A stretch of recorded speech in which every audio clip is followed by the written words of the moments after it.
Pipa, protect internet privacy. Protect Intellectual Property Act. SOPA, Stop Online Piracy Act. Now, who could be against bills like that to prevent the theft of intellectual property or online piracy, to prevent online piracy? Clever names, great. Content, not so much. Now, the worst organized, government-sanctioned theft of international property in the world goes on day in, day out in communist China.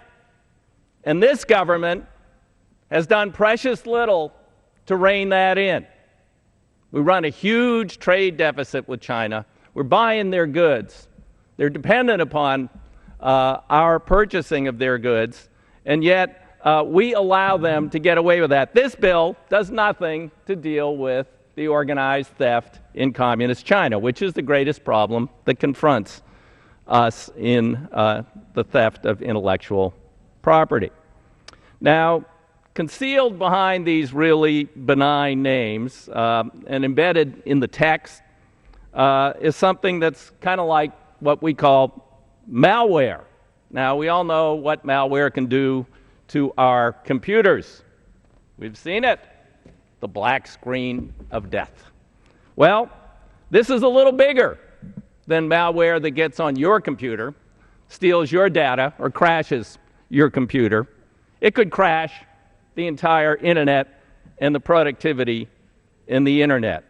Now, eventually, this legislation could threaten the existence of an entire domain because of one blog entry, one user link, the whole domain be taken down.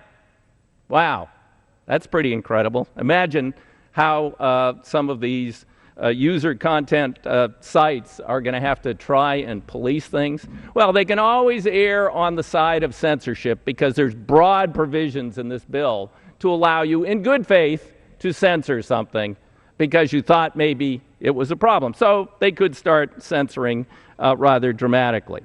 The legislation also includes very broad language for so-called anti-circumvention.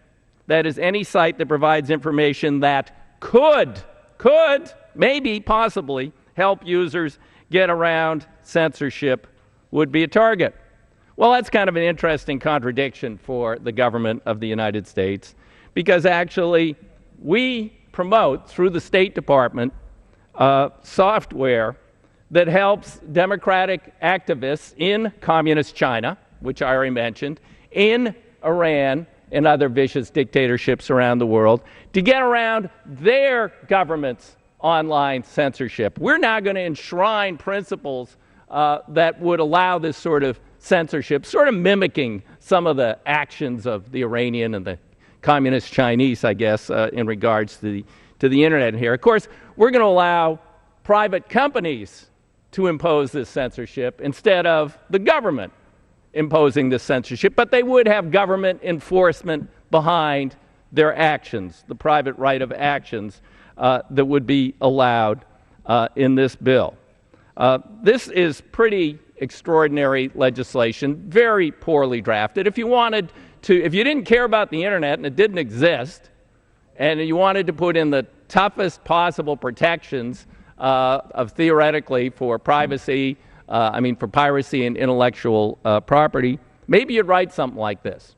But there's a better way to go than to kill the internet at the same time as you're trying to get at these few bad actors that are out there, let alone the state bad actors like China. I'd love to see a bill drafted to take on the Chinese on their multi-billion-dollar annual theft of intellectual property from the United States of America. Oh, we can't take on China. No, they're too big. So instead, we'll go after small, creative people who could tread across this line unknowingly, who are participating, in a much larger site. They have their blog as part of that site, or they have their post as part of that site. The whole site could be taken down. This legislation, I'm pleased to say that it seems like the White House has woken up to the dangers here.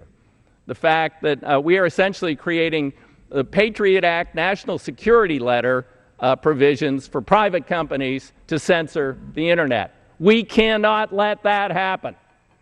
We must stop this legislation.